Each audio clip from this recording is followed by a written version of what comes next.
ಶಾರುಖ್ ಖಾನ್ ನಾಲಿಗೆ ಕತ್ತರಿಸಿದವರಿಗೆ 1,00,000 ಬಹುಮಾನ. ಹಿಂದೂ ಮಹಾಸಭಾ ನಾಯಕಿಯ ವಿವಾದಾತ್ಮಕ ಹೇಳಿಕೆ. ಇಂಡಿಯನ್ ಪ್ರೀಮಿಯರ್ ಲೀಗ್ನಲ್ಲಿ ಬಾಂಗ್ಲಾದೇಶದ ಆಟಗಾರರನ್ನು ಸೇರಿಸಿರುವ ಬಗ್ಗೆ ಕೆಲವು ಹಿಂದೂ ಸಂಘಟನೆಗಳಲ್ಲಿ ಆಕ್ರೋಶ ವ್ಯಕ್ತವಾಗಿದೆ. ಐಪಿಎಲ್ ಫ್ರಾಂಚೈಸಿ ಹೊಂದಿರುವ ನಟ ಬಾಂಗ್ಲಾದೇಶದಲ್ಲಿ ಇತ್ತೀಚೆಗೆ ನಡೆದ ಹಿಂಸಾಚಾರಕ್ಕೆ ಸಂಬಂಧಿಸಿದ ಪ್ರತಿಭಟನೆಗಳ ನಡುವೆ ತೀವ್ರ ಚರ್ಚೆಗೆ ಗುರಿಯಾಗಿದ್ದಾರೆ. ಆಗ್ರಾದಲ್ಲಿ ಅಖಿಲ ಭಾರತ ಹಿಂದೂ ಮಹಾಸಭಾದ ಜಿಲ್ಲಾಧ್ಯಕ್ಷೆ ಮೀರಾ ರಾಥೋಡ್ ಗುರುವಾರ ಅತ್ಯಂತ ಪ್ರಚೋದನಕಾರಿ ಹೇಳಿಕೆ ನೀಡಿದ್ದು, ಶಾರುಖ್ ಖಾನ್ ಅವರ ನಾಲಿಗೆಯನ್ನು ತಂದವರಿಗೆ 1,00,000 ರೂಪಾಯಿಗಳ ನಗದು ಬಹುಮಾನವನ್ನು ಘೋಷಿಸಿದ್ದಾರೆ.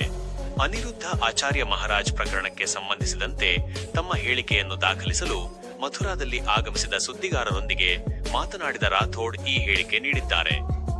ಸಂವಾದದ ಸಮಯದಲ್ಲಿ ಅವರು ಶಾರುಖ್ ಖಾನ್ ಅವರ ಪೋಸ್ಟರ್ ಅನ್ನು ಕಪ್ಪು ಬಣ್ಣಕ್ಕೆ ಹಾಕಿದರು ಮತ್ತು ಪ್ರತಿಭಟನೆಯ ಸಂಕೇತವಾಗಿ ಚಪ್ಪಲಿಗಳಿಂದ ಹೊಡೆದರು. ನಮ್ಮ ಸಹೋದರರಿಗೆ ಏನಾಗುತ್ತಿದೆ ಎಂಬುದರ ಬಗ್ಗೆ ಕೋಪಗೊಂಡಿದ್ದೇವೆ. ತಮ್ಮ ಹೇಳಿಕೆಯನ್ನು ವಿವರಿಸಿದ ರಾಥೋಡ್, ಬಾಂಗ್ಲಾದೇಶದಲ್ಲಿ ನಮ್ಮ ಹಿಂದೂ ಸಹೋದರರನ್ನು ಸುಟ್ಟುಕೊಂದಿದ್ದಾರೆ ಮತ್ತು ಈ ವ್ಯಕ್ತಿ ಅವುಗಳನ್ನು ಖರೀದಿಸಿ ಸ್ಥಳೀಯರಿಗೆ ಆಹಾರವನ್ನು ನೀಡುತ್ತಿದ್ದಾನೆ. ಇಂದು ನಾನು ಅವನ ಮುಖವನ್ನು ಮಸಿಯಿಂದ ಲೇಪಿಸಿದ್ದೇನೆ ಮತ್ತು ನನ್ನ ಬೂಟುಗಳಿಂದ ಅವನನ್ನು ಹೊಡೆದಿದ್ದೇನೆ. ನಮ್ಮ ಸಹೋದರರಿಗೆ ಇದು ಸಂಭವಿಸಿದರೆ ನಾವು ಅವರನ್ನು ಬಿಡುವುದಿಲ್ಲ.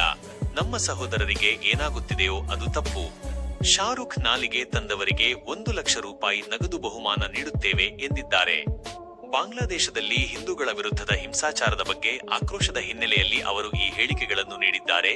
ಇದು ಭಾರತದ ಹಲವಾರು ಗುಂಪುಗಳಿಂದ ತೀವ್ರ ಪ್ರತಿಕ್ರಿಯೆಗಳಿಗೆ ಕಾರಣವಾಗಿದೆ. ಹಿಂದೂ ಗುಂಪುಗಳಿಂದ ಹೆಚ್ಚುತ್ತಿರುವ ದಾಳಿಗಳು. ಈ ಸಂದರ್ಭದಲ್ಲಿ ಶಾರುಖ್ ಖಾನ್ ಅವರನ್ನು ಗುರಿಯಾಗಿಸಿಕೊಂಡ ವ್ಯಕ್ತಿ ರಾಥೋಡ್ ಮೊದಲಿಗರಲ್ಲ.